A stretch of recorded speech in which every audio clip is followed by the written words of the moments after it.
concern and thought that BabyChakra, in association with Nirvana Being, have hosted this seminar.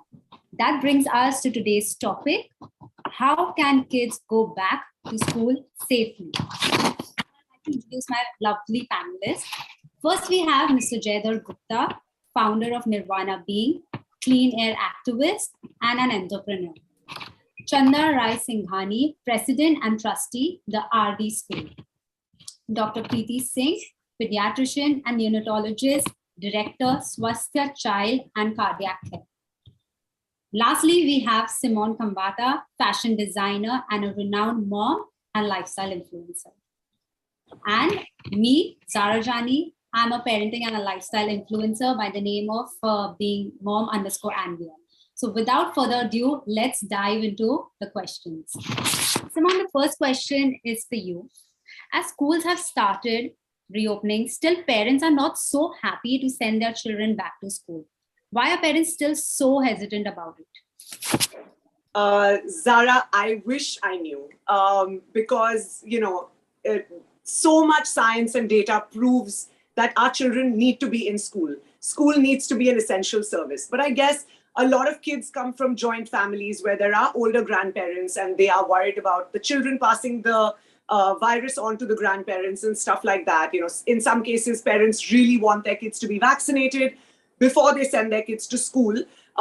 If you want to know my opinion is if you can take your child to a birthday party and a play area and a wedding and a movie theater and a restaurant, school is definitely a more controlled and safer environment. And so I really hope that these parents are able to slowly but surely overcome their fear and understand the scientific aspect of it and send your kids to school.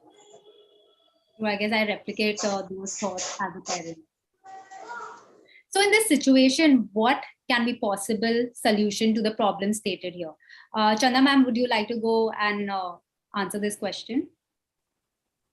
So I guess I'm talking about parents who do not wish to send the children to school, right? So we have reopened the schools, as you know, RD school, I think one of the first schools which reopened 10 days ago or 2 weeks ago.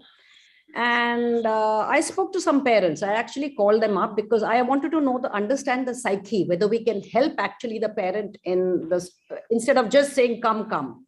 So I called up a few parents and I asked them this question, and I asked even in our to our PSA, what came across, as Simone was saying, that grandparents in the house.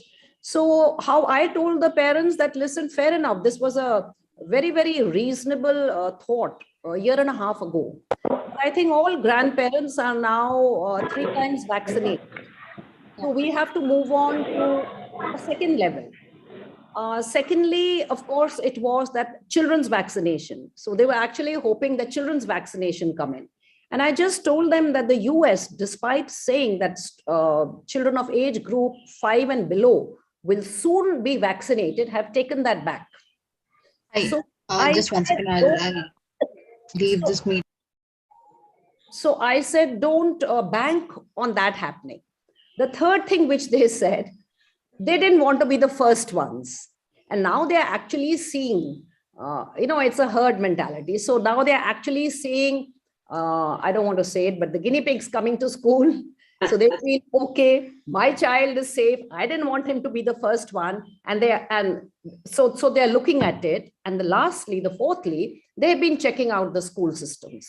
They've been asking the parents, how is it going? They've been looking at the pictures. They've been looking in the hybrid lessons, they're looking from the screen and seeing whether there is enough social distancing happening, whether there is enough masks being, worn. And then they're taking a call. And they did tell me within, I think, a week, we are going to see more students coming to school. I totally agree that the herd mentality was something which is being followed, but all the schools are doing an amazing job. Jay, I would like to ask you, do you have anything to add on to what Chanda ma'am has said?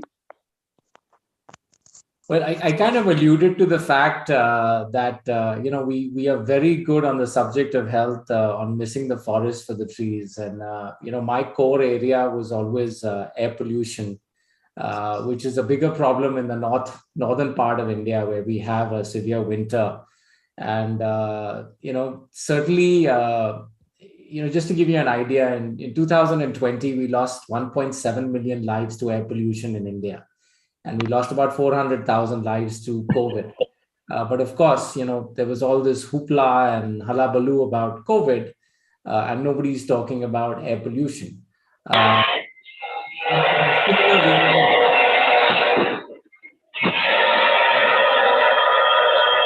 What's going on? Can I request everyone to be on mute, please? Sorry.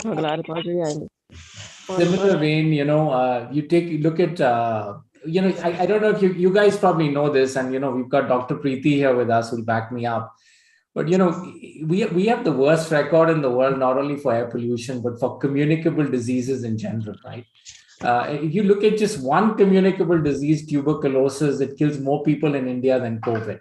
So why are we just going all in on COVID? I don't understand. I think we just need to move on with life. And, the only barometer should be, hospitalizations. Yes, if we see hospitals filling up very fast or whatnot, or kids getting impacted with something, that's going to become like a mid to long term problem, those should be the only reasons not to go back to, normal life. It's been 2 years. A fairly large percentage of our country is vaccinated. It's time to, live. It's time to go back to life, and really, I have to say, and I think I said it while we were chit-chatting right now, I'm very thankful because, I am a clean air activist, and I've been trying to sensitize this country to the foul conditions we live in, right? I mean, it's not only air pollution, but it's also communicable diseases. And I think COVID has done that to a large part. It's really sensitized, us as a larger community to the pathetic conditions we live in. I mean, in India, social distancing is a concept that's really not possible. I mean, no matter how hard you try, no matter what protocols you have, I mean, it's just something that, it's a goal you're not going to be able to achieve. So, I think overall, I just want to say that, I think it's time to move on with life. And yet, follow the science. I mean, I've always been kind of consistent on the fact that, we are horrible at following the science. I've been to so many indoor places. Our homes, our offices, our schools are not designed, as healthy spaces. We have sick building syndrome everywhere. We have a lack of ventilation. We have a severe air pollution problem. We have no social distancing. It doesn't matter if COVID's around or not. People are going to keep getting sick. I mean, ever since I've been a parent, every time I've gotten sick, it's been because my child has brought something from school. I don't know if the other parents here agree, but it's 100% of the time. When I'm sick, it's because my child brought back something from school. So I hope I answered your question. Absolutely. Jay, you also have a brand called Nirvana Bean. And we know masks are one of the precautionary measures we are following in COVID. Can you guide us how to pick a good mask for children? Yeah, sure. So, again, I keep saying that, we are in a twindemic. Air pollution, and it doesn't matter where you are in India. If you are living in a densely populated city, you're breathing absolutely foul air, right? So it's that and COVID. The basic things important in a mask are filtration, comfort, fit, and sustainability.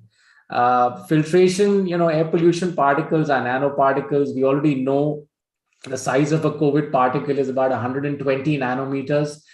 So, you need N95 masks, and you need reusable masks, and you need masks that are well fitted. So you need the adjustable nose bands and the adjustable ear loops. And one thing that, people ignore, one of the most important tests we do on our mask, other than the N95 and the filtration and all of that, is inhalation and exhalation resistance.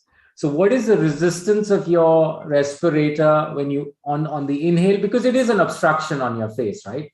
So what is the resistance that you create with the filtration media on the inhale and the exhale? The lower, the better, because it drives comfort.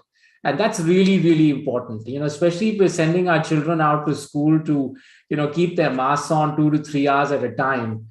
They need to be comfortable. It needs to be seamless and effortless. Otherwise, it doesn't matter how great the mask is. if the inhalation exhalation resistance is high, your child's not going to keep it on. At least, it won't be well fitted on their face. So, and we've seen a lot of that, right? Already in the last 2 years, people generally wear masks to evade fines. I don't think I can safely tell you that, only 1% of the population is following the science. 99% is, just trying to evade fines. So, hopefully some of that will also change going into the future, because, if we step out, whether it's school or flights or travel or whatever, or going to a movie theater, I mean, these are all very high risk kind of situations for communicable diseases. That, I'm not only talking about COVID anymore. I'm talking about general, communicable diseases, because there's lots of muck in our country. It's not just COVID. I think COVID is probably the lesser of the evils. It's just that, ek hawa ban gaya hai, like, just because it's a global problem. So, our health departments, without knowing very much, are just kind of following the herd.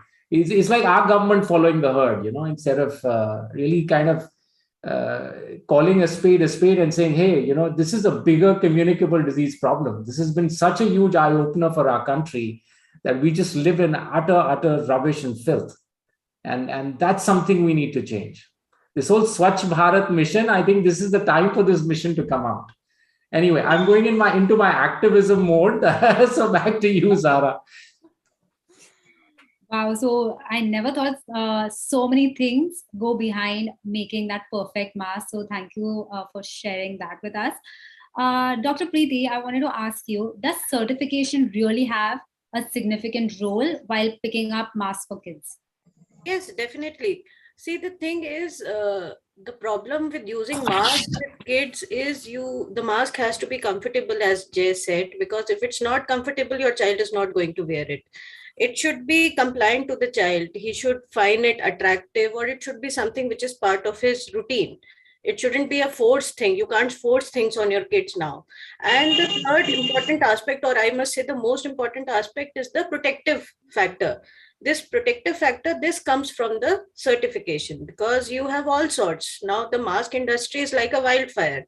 You look up online, you'll find masks which are coordinating with your clothes and everything. But we need to understand that we need to have that effective filter, which Jay explained, to basically hold the virus from entering into your system. And it should have minimal resistance. You should be able to breathe through it easily. There should not be any difficulty while you are using that mask. So that is when the certification comes into play. And there have been different certifications. We have N95, which is basically an American-based certification. N stands for non-oil, and 95 is basically the percentage efficacy of the mask. Then you have the FFP2 mask, which is the face filter basically filter piece. And this is a European standard. And they basically have 3 levels. So 1, 2, and 3. 1 is the lowest, 2 is about 94%, and 3 is the 100% efficacy. So FFP2 and N95 is the standard certification that you should be looking for.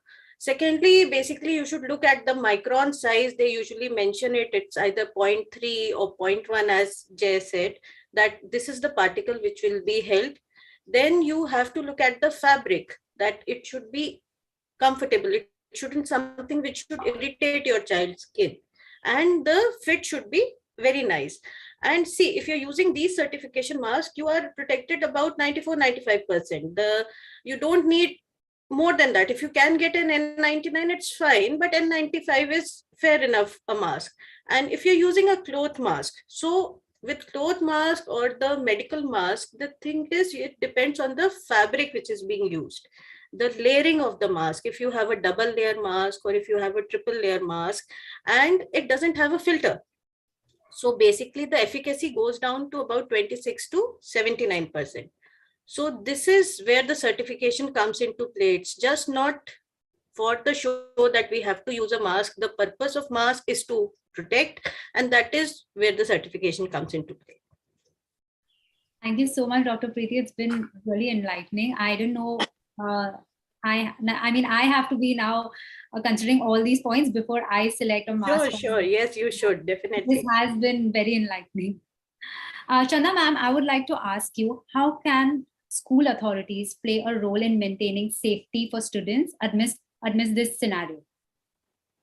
Can I add to it that how can school and parents do it, or you're going to ask me about parents later? We are responsible to, absolutely. You want both, right? Yes, ma'am. Now we want both. Should I reframe the question? Please. Yes, I would love to.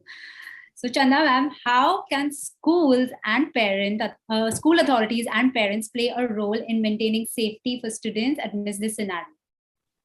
So, Zara, why I included parents is without the parents, the school can't do anything alone. Sure. Yes, we have to go in tandem. The community, the parent community and the school have to have a partnership. And I'm not only talking about COVID. So we have to, when you choose a school, look at the philosophy. You have to agree with the philosophy. Otherwise, those 12 years in school is going to be a great mismatch and nobody wants a divorce. So it should be together. So like, as I have told my parents that, what are we talking about safety? Fair enough. I think everybody knows that we had a film made. The film was sent to parents. Our school masks have been made by Jaidhar. Enough of that has been done. We have safety ambassadors in school who are going around instructing everything. Sanitization has taken place. And I think most schools, the safety measures have been done. Now, of course, with the school reopening, we found that we had to keep those RAT kits, rapid antigen kits, in our infirmary. That was a new one. So earlier we never used to have something like that. And oxygen cylinders in between we had. So everything was stocked and the safety part is all there now. So what are the three things that we are telling the students in the morning? And we're not only telling it verbally, we are calling them the golden rules. And we are also displaying it in the smart boards so the students can read. So we are not cluttering them with too much information. We are just giving them three simple points. Wear your masks, maintain social distancing, and wash your hands. These are the three things we are doing. Now, how are we doing these, right? The masks, why did we order that one mask, standardized mask from Jaidhar, from Nirvana? It was because every parent has her or his own views on masks. Somebody says surgical masks, which should be replaced every day. Somebody says cotton mask. Somebody says N95. Somebody says N99. There has to be everybody has to conform to something. Everybody has to agree to something. So I cannot have students who are wearing N95 of Jaidhar and the others giving that option, because these people say that surgical are not good enough. Why are those children wearing surgical? Then the surgical ones will say, why are those children wearing cloth masks? You shouldn't allow it. So we kept it like the school uniform, because we cannot have these kind of debates at school, which is supposed to be a learning place for children every day, right? So these are the three things we did. So in the morning, we have it, because I feel the safety ambassadors are there, they wear these badges, they go around, but I think it's more important the student to actually internalize it, understand himself that he has to do this self-care, because things are like this are not going to go in a hurry. They're going to stay, whether they come as Omicron, whether they come as something else, right? So we display this in the morning. We have got a lady guard in each floor. The lady guard reminds the children of these three things, but she doesn't say anything more than that. She just reminds them.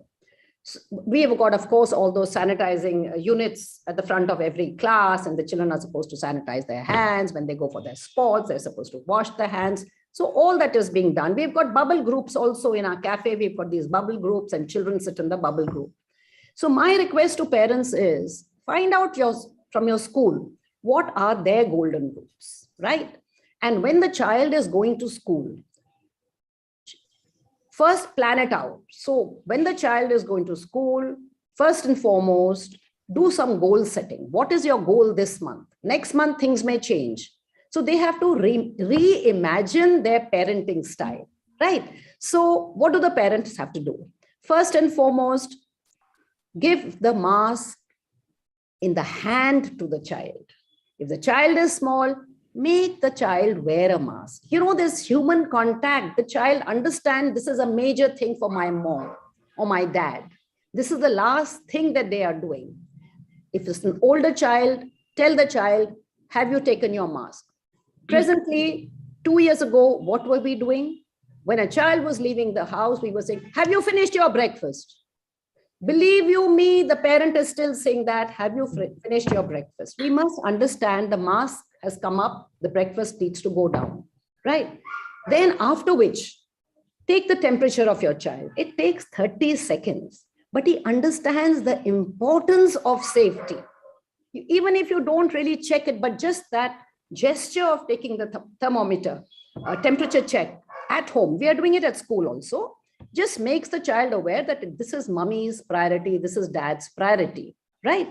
And then when most important, when they're leaving, tell them the 3 golden rules, what the school is saying. These are your 3 golden rules. When they come back, what is the first thing you ask them? Did you eat enough? Are you hungry? Go and do your homework. Please change. When they come home, say, go and wash your hands.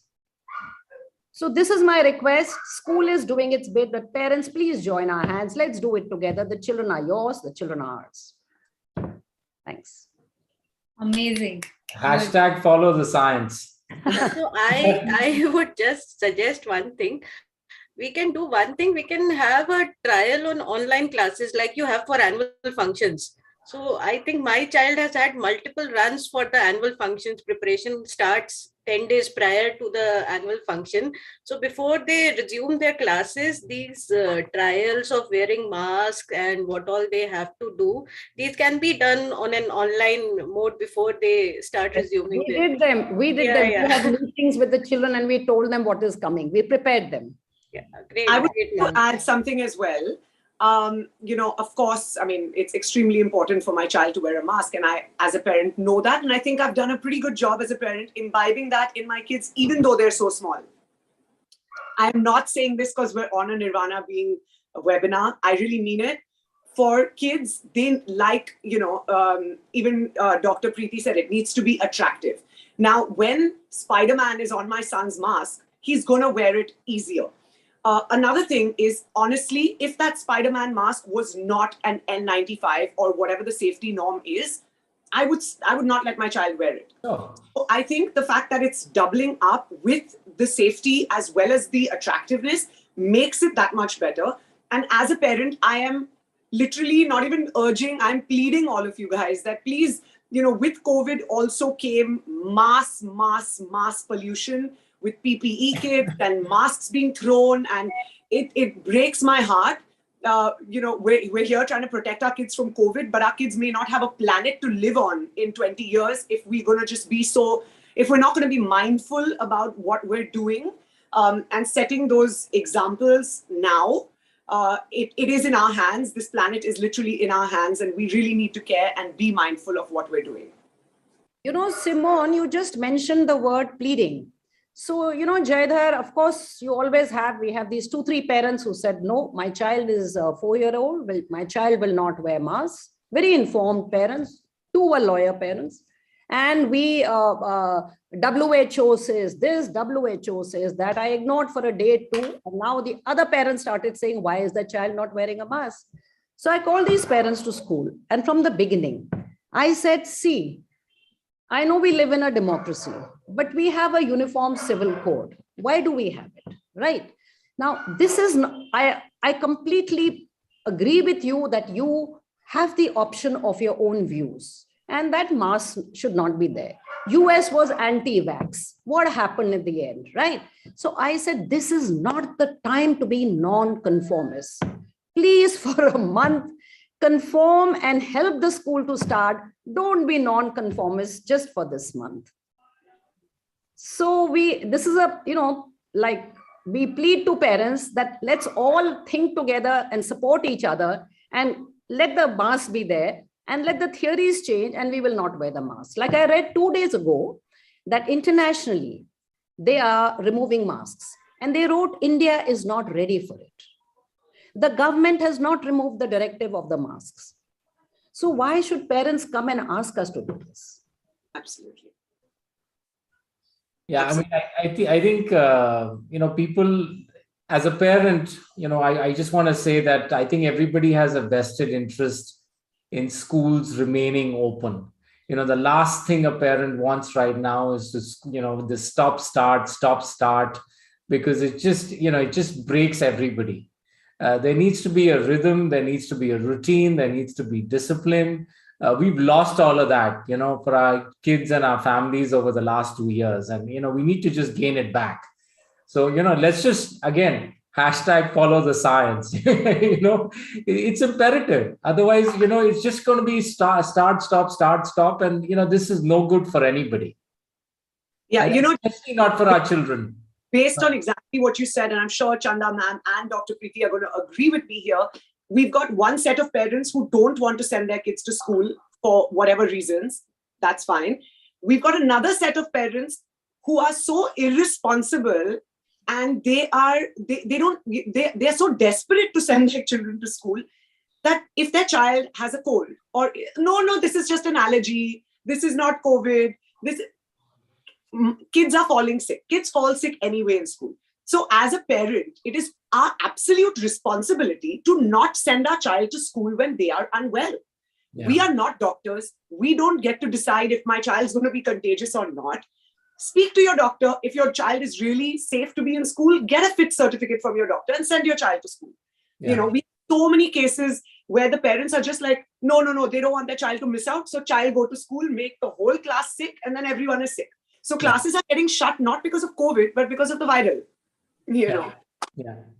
Because that's what Chanda ma'am said, that it's the school authorities and the parents. We have to work hand in hand to make this work, right? I'm going to be taking questions shortly, but before that, I would like to ask the panelists, is there anything important that you want to share with the viewers? Oh, I would just say one thing, what I felt, and after speaking with parents, I think there is a willingness to send, but there is this anxiety. Because the thing is, there has been a media hoopla, there have been fatalities in the family, children have seen sickness, some of them have seen parental demise as well. They've not met their friends for long times. Their schools have closed down. Many schools closed down during this pandemic because of the financial issues. So this willingness and anxiety, basically this has to be balanced out. And it has to be either ways, basically a teamwork, as Chanda ma'am said, the school, parent and the child. There has to be a discussion. Parents need to discuss their children's insecurity, especially in case of older kids, teenagers. Yeah, so what this on-off system going on, and then getting staying at home, and this is creating a lot of mental havoc with the teenagers, the who are there in their 9th, 10th. Some of them even cleared their boards and passed out of school in these 2 years. So yes, so basically a proper coordination, a discussion, a preparation about 2-3 weeks prior to rejoining the school is going to help them in this gradual return to normalcy, and that's going to work it out for us, I think. Amazing. Chanda ma'am, Simone, you have anything? Because I got something to say. If, with your permission, I'll... Please go ahead. Yeah, so, Mr. Jay, just 1 minute. Viewers, I would just like to say that keep your mics on mute, please. You can go ahead. Yeah. If we look at kind of coming back to COVID, if we look at kind of the nature of this virus, it's figured out our human weakness, right? Our need to socialize, our need to touch people, hug people, be close to people, meet people. And, I kind of, if it's figured out our weakness, then we need to beat this virus at its own game. We need to socialize smartly. If socializing is our weakness, then, all you need to do is socialize smartly. And, I put the entire protocol for COVID in 4 words, just 4 words. Don't share the air. Okay, that's it, just 4 words. And you can beat COVID, whether it's in school or, your home or your office, anywhere. So what does socializing smartly mean? Social distancing is not possible. Let's call a spade a spade. It's not possible in school, out of school. It's not possible. Okay. So meet people outdoors. Meet people out in the open. I don't know, Chanda ma'am, how much of the schools or the schooling can be done outdoors. Fortunately, in the northern India, we are kind of getting into the better part of the year in terms of the weather, as well as our AQI levels have been coming down now that we're closer to Holi. So meet outdoors. If you're forced to be in an indoor environment where you're with people that are not within your bubble, then the only way that you are not going to share the air is by putting on an N95 FFP2 mask. There's just no other way. I mean, trust me, I have been to A+ buildings across India, and there is no ventilation to speak of. We have done such an amazing job of cutting corners over the last 50 years and creating sick buildings and sick indoor spaces, both homes and offices and schools.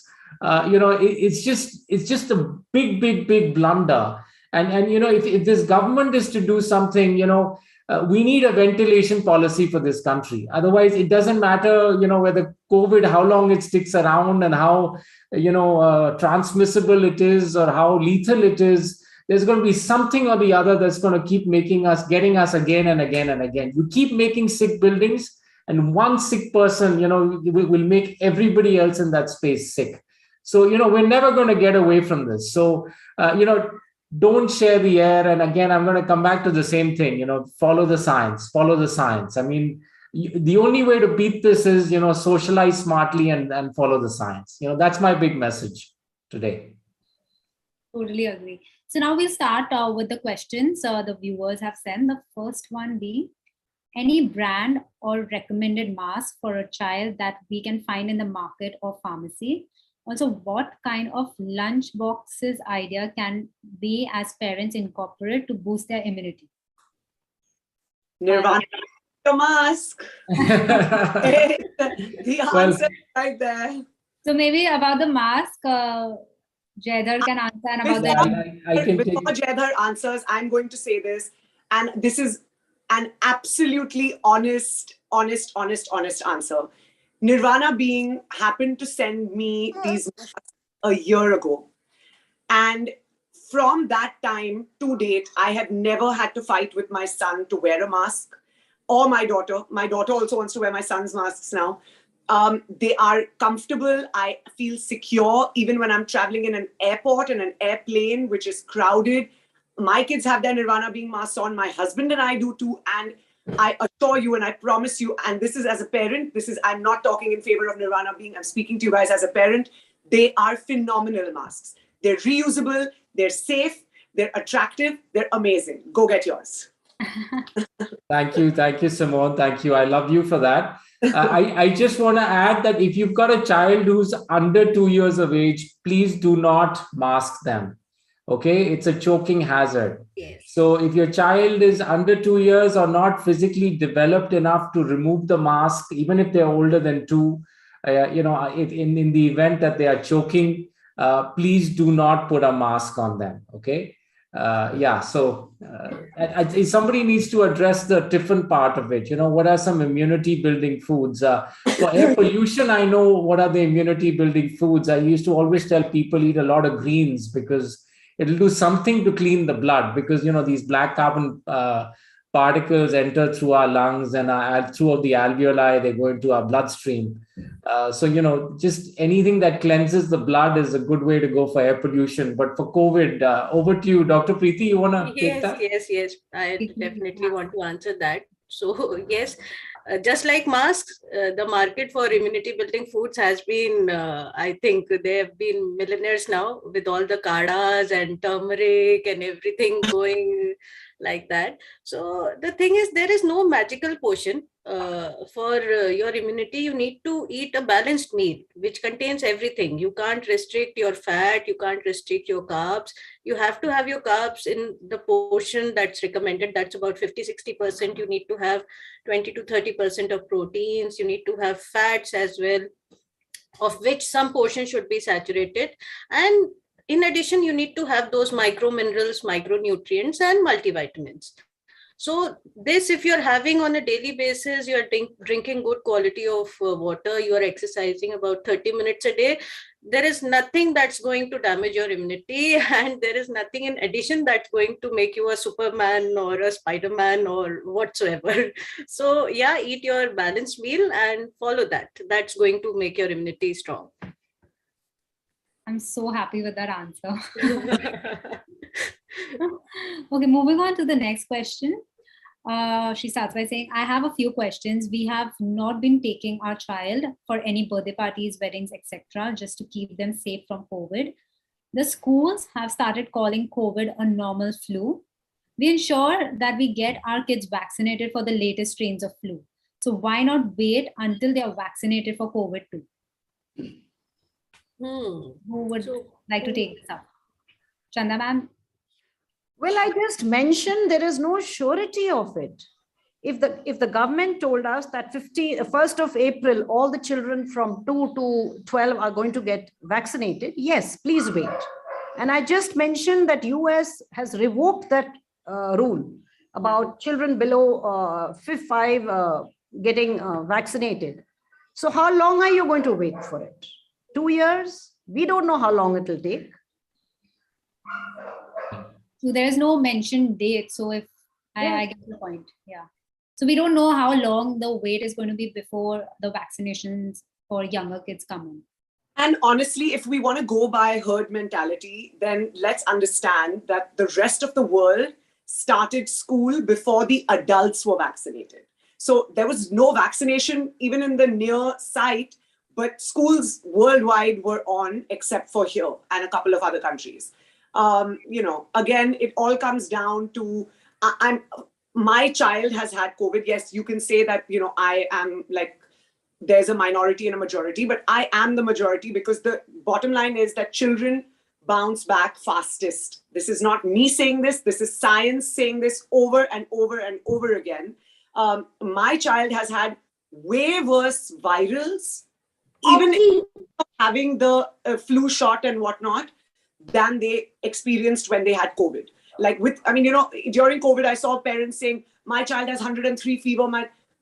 Haven't your children had 103 fever even without COVID? I mean, isn't that like very normal? When a child falls sick, their fevers spike. They get 102, they get 103. I'm not a doctor, I'm a parent who has seen this, and I'm sure that all parents have experienced kids falling sick because that's what kids do. They mingle with people and they fall sick, and that's how they eventually build their immunity. And yeah. So like Jay says, hashtag follow the science. Exactly. Yeah, you got to just move on. How long are you going to stay in your bunker? You have to start living. Yeah, so regarding vaccination, I would want to add on. See, vaccinating your child doesn't give an immediate immunity. It takes about 3 to 4 weeks for your immunity to build up, and the additional immunity comes up, or the efficacy, as you say, supposedly the COVID vaccine's efficacy is 70-80%. That efficacy is achieved by the second dose. So basically, it's your choice if you want to send your child to the school or not. But you must understand that receiving the vaccine wouldn't make him immune to COVID, and taking on the vaccine would just reduce the symptoms or the severity. There are chances that your child may get COVID even after receiving the vaccine. The third point is, we are in a very early stage of this disease. So it has been 2 years. Even the scientists are flustered because we keep on getting new variants. We were scared about Omicron, but it came and it went off, thankfully, without causing much fatalities, because it was more contagious rather than the severity in comparison to the previous one, the one which we had in the months of May, March to April, the Delta one. So you can't predict, and even with the routine vaccines, they don't ensure the 100%. No vaccine is 100% efficacious. Even the measles vaccines is about 80% efficacious. So even if you have given your child the measles vaccines, there are 20% chances that your child may get. So basically, make up your mind, decide when you want to, and then start it in a slow and a progressive manner so that your child gets back to the normal life. The next question, my daughter's school has announced online study from April, but other schools are becoming offline. I'm concerned if offline school starts for her, should I send her to school? She is 3 years old. Simone. Our school is flooded with 3-year-olds, 2-year-olds, and 18 months. Excuse me. We've got a program of 18 months, which we call NIDO. Children my daughter is 2.5, my son is 4.5, and both of them have 100% attendance in their class. My friends who go to other schools, all the pre-primary is at least minimum 90% attendance. So it's more the parent has to overcome the fear and all of that. It's a choice you have to make. I can't force you and tell you have to send your child to school. I choose to send my children to school, and I love them very much, and that's why I choose to send them to school. And Simone, let me add something there. If there is one city in our country that I would have said at the outset of this, that I did, that has the highest risk of communicable disease, it's Mumbai, because you guys live in smaller spaces than the rest of the country. Absolutely. Okay, the space is so expensive in Mumbai that even the ceilings are barely like 7 feet. Like everybody's like stuck to each other. I'm just amazed that things have progressed and things have gone offline so quickly in Mumbai. I think it's a great development. I thought Mumbai would be the last to kind of follow the rest of the country. So this is a very good positive development. Indeed. Simone, you were rightly saying that children going to school, and the question here is 3-year-olds, and there are a lot of parents who have told us that the grandparents are at home, they are being careful. I mean, these grandparents should be told that here I am a grandparent and right in the middle of warfare. So the grandparents are out there doing things. So don't sit with that, that my grandparents need to be protected, and I don't know. Exactly. I guess we all have the same answer to this question. Okay, next one. Does surgical mask and N95 mask give same protection? What's the difference? I'll take that. Yeah, Jay should answer that, yes. So, a surgical mask was created for healthcare workers pre-COVID, because healthcare workers, could see about 100 infected patients in a day. So healthcare workers, whether it's doctors or nurses, are always carriers of infection. And so surgical masks were created to actually protect the patients. Okay, so there is no protection to the wearer, the doctor or the nurse, on the inhale. The entire role of a surgical mask is to catch respiratory droplets on the exhale. That is why a surgical mask is not even well fitted. It's open from the sides.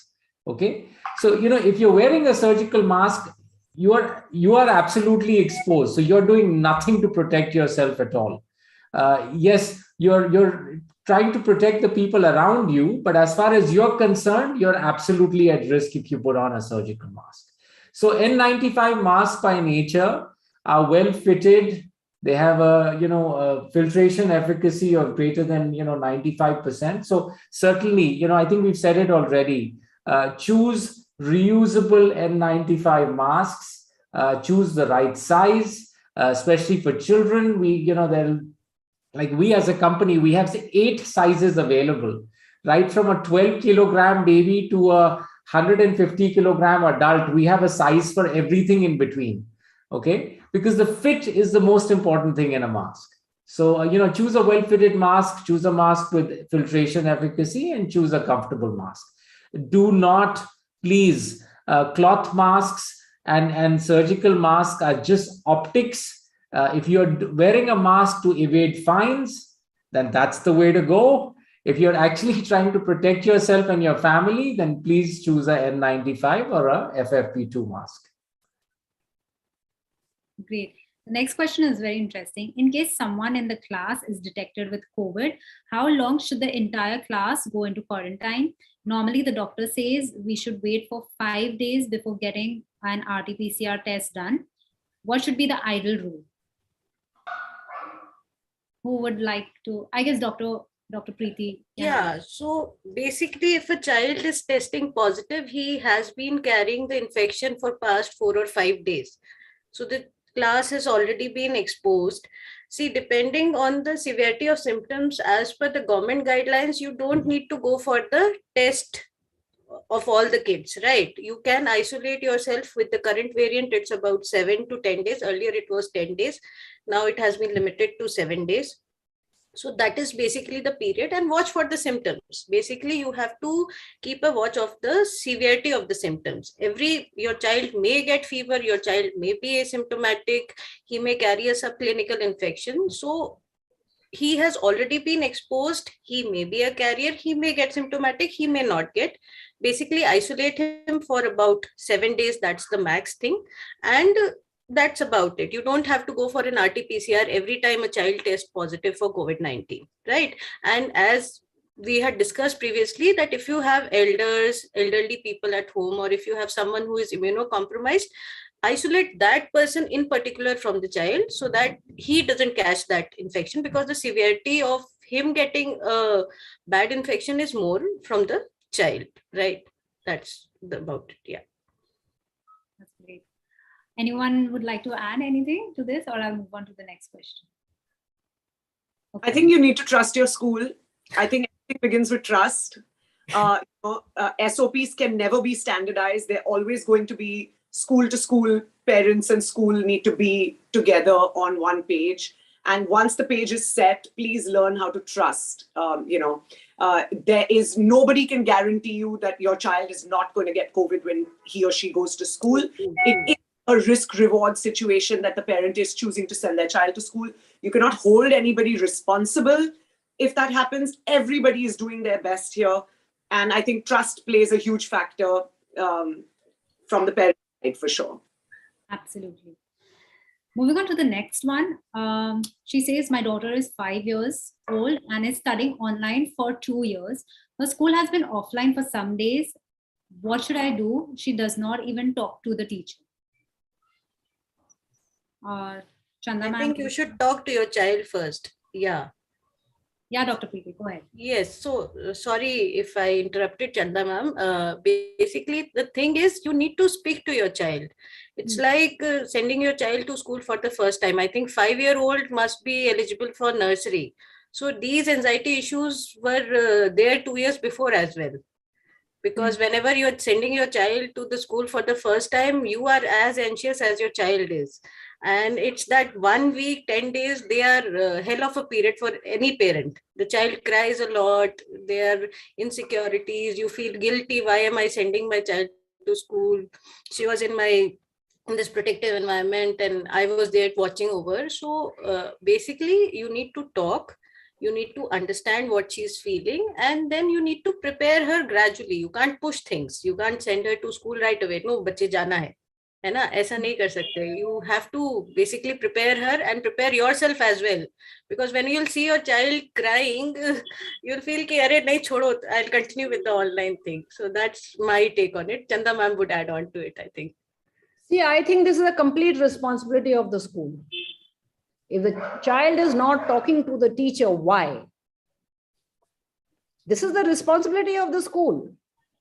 Fair enough, parent, I mean, we give this thing to the parents that do this, but no, I'm sorry.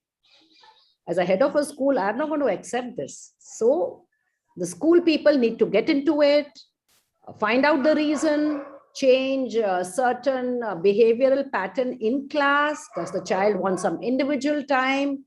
Does she need something else? Find out the interest of the child. Is it outdoors, indoors? We really have to work at it this is what we have prepared for. No, the physical, emotional, social problems that are going to come when the school reopens. Now they're coming. So we have to be ready for it. So the lady who's asked this question, please tell your school, this is your responsibility. You have to ensure that my child talks to the teacher. These are the things which you guys should demand. I hope you got your answer, whoever has asked this question. Moving on, I'm very worried to send my 4-year-old son to school because I'm not sure if the protocols will be followed. As I think Simone said, trust.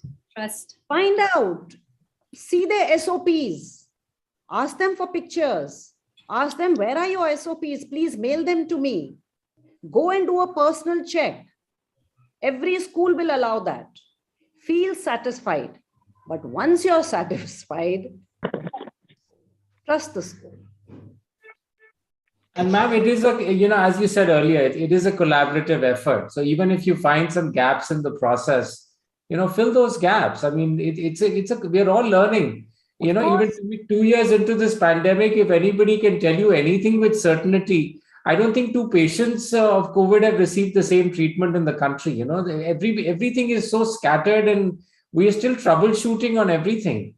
And nobody knows anything about anything. If anybody is saying anything with surety, I mean, I don't know what to say. I mean, there's nothing you can predict about what's coming next. And Jaydar, you're so right, because as you said, several of our parents mail us to fill the gaps, right? Yeah. I actually thank them. Yeah. I said, thanks, for bringing this up, that, this we can do additionally. There have been so many ideas which parents have given, which have worked for us. Right. So definitely. Yeah. The answer to that question is trust the school. And if you find any gaps, please feel free to communicate. Yeah, trust and collaborate. The next one, kids go to school for nearly 5 hours. So they are basically wearing the mask for 5 hours. Is it safe for their health? Because the mother is really worried that her child is wearing the mask at a stretch for 5 hours. So Jaydar, I don't know whether this is allowed, but what we do, so the mask is like this. Yeah. So we say, okay, and suddenly in the class, we see to it there is social distancing, or when they have gone to the corridor, and we say mask up time, mask down time. Down time means only below the nose. Up time, down time. Every hour, we give the students to go out so they can pull their mask still here. Every hour we are doing that. Yeah.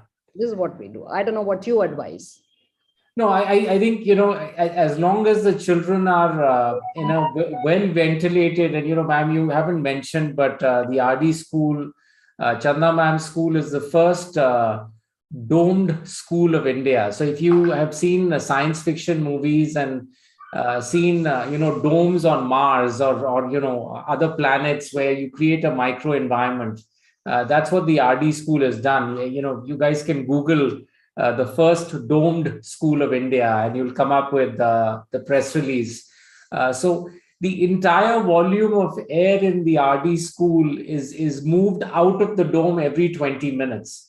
So in terms of ventilation, the RD school is kind of following American standards of the highest standards of ventilation. So they have the lowest risk in their environment. Certainly, to school administrators, I'd say you need to give the child a break. So frequent breaks where they can be outdoors, unmasked is a great idea. And this is the reason why I emphasized masks with low inhalation and exhalation resistance, because it needs to become seamless. You shouldn't even feel like you have a mask on. When people buy our masks, a lot of people complain that it's so light. I want something heavy, and I'm like, we have a metric. We want to reduce the weight of the mask 5% with every new version. And we find it really, really hard to do. We're trying to make everything lighter because we want to make it seamless on your face. But some people want something heavy, but I don't know how you can keep something heavy. The other thing I see a lot of is, people are claiming, 6-layer mask and 7-layer mask. I don't know how you can breathe through a 6-layer or 7-layer mask. I mean, how many layers do you need to beat a 120 nanometer particle? You just need one layer of filtration to beat it. It needs to be, a good filtration media, but all you need is one layer to stop 120 nanometer particle, which is the size of a COVID particle. So yes, I mean, certainly allowing for frequent breaks is a great idea. that needs to be a standard protocol. And what RD has done in terms of the uniform masking project, where they've made N95 masks in their school uniform colors and distributed it to all the children. We branded it the Uniform Masking Project, and the ethos behind it is that no one is safe until everyone is safe. Again, follow the science and let's be consistent. So I would just add on 2-3 things to it. What I feel is that before going to school, as I had mentioned earlier, there should be a dry run for about 10 days in which you see how your child is dealing with the mask. Is he compliant? What are his issues? Does he feel any breathing difficulties in using the mask? How is he putting on the mask? That is what the parent should see. Then apart from that, you should... I think most of the kids are now very well primed with washing the hands. So hand washing, they just have to be told that you have to wash your hands, and they are ready with that 30-second songs that I have to wash my hand and use a sanitizer. The third thing is sharing of the food. Because whenever you meet your friends, I think this sharing of lunch was a part of our growing up when we were in school. So yes, they have to be limited. This has to be restricted.